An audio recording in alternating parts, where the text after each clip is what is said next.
think we better get the captain back up here.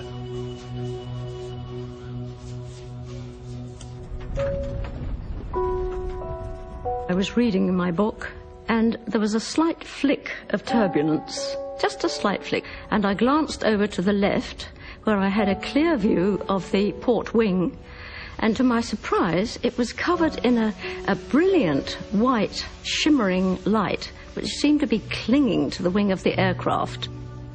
I carried on reading, but I found that I kept reading the same paragraph over and over again and not taking in a word of it. I just didn't know what was happening. In the cabin, the smoke begins to thicken. Stewards have been unable to figure out where it's coming from. If there's a fire, they can't find it. All right, well, go see that the passengers are comfortable.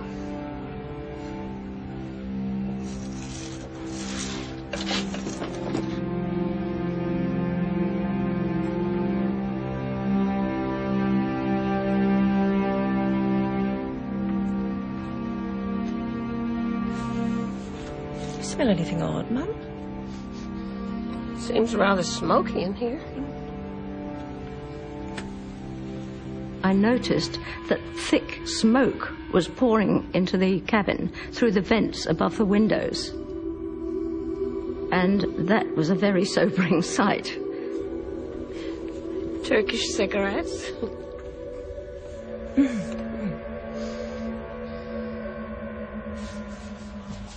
It smelt like a sort of a sulfuric electrical smell.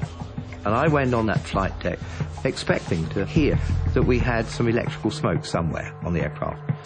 But nothing was further from the truth. When did it start? Or just after you stepped out? Anything on radar? No, it's clear, not a cloud.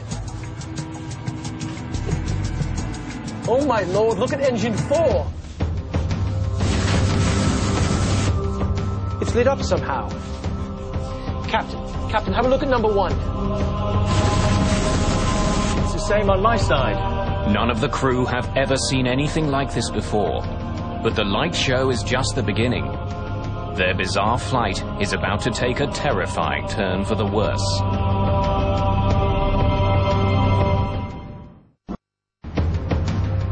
Strange lights are striking the windshield of a British Airways passenger jet heading to Perth, Australia. At the same time, the plane's engines are lit by a brilliant white glow.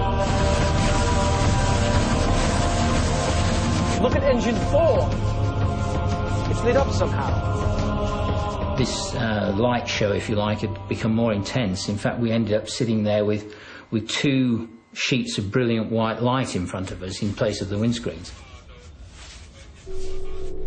Inside the cabin, smoke has been growing thicker.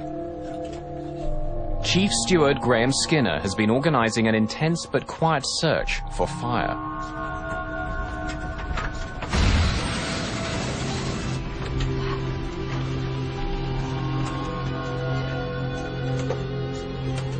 What's with all the smoke? There was smoke in the cabin. It got really, really hot.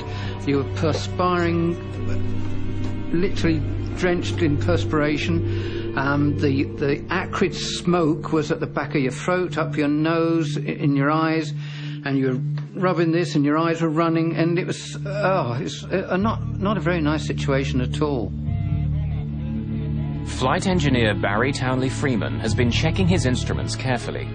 He's smelled the smoke, but so far has no indication that there's a fire in any of the plane's systems. Can't find anything.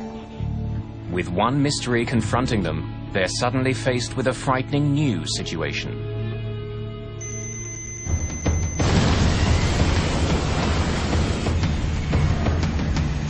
Dad! The engine's on fire!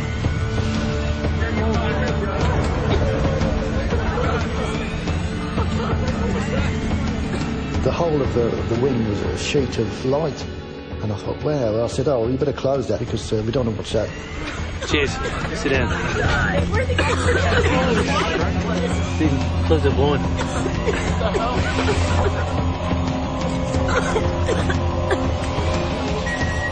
Then I realised that, something was dramatically wrong. There were huge flames coming out of the back of the engines, 20, some people said 40 feet long. These huge jets of sheer flame shooting out of the back of all the engines.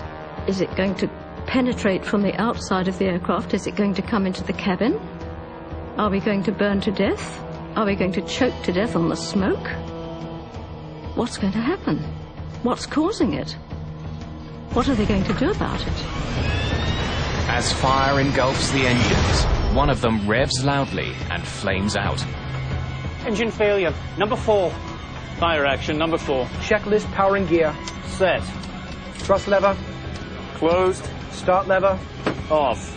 Once one engine fails, you call for the drill to shut that one down. You have drills for certain things so that you don't fly together as a crew forever. You can fly with different people then, and you can standardise the operations.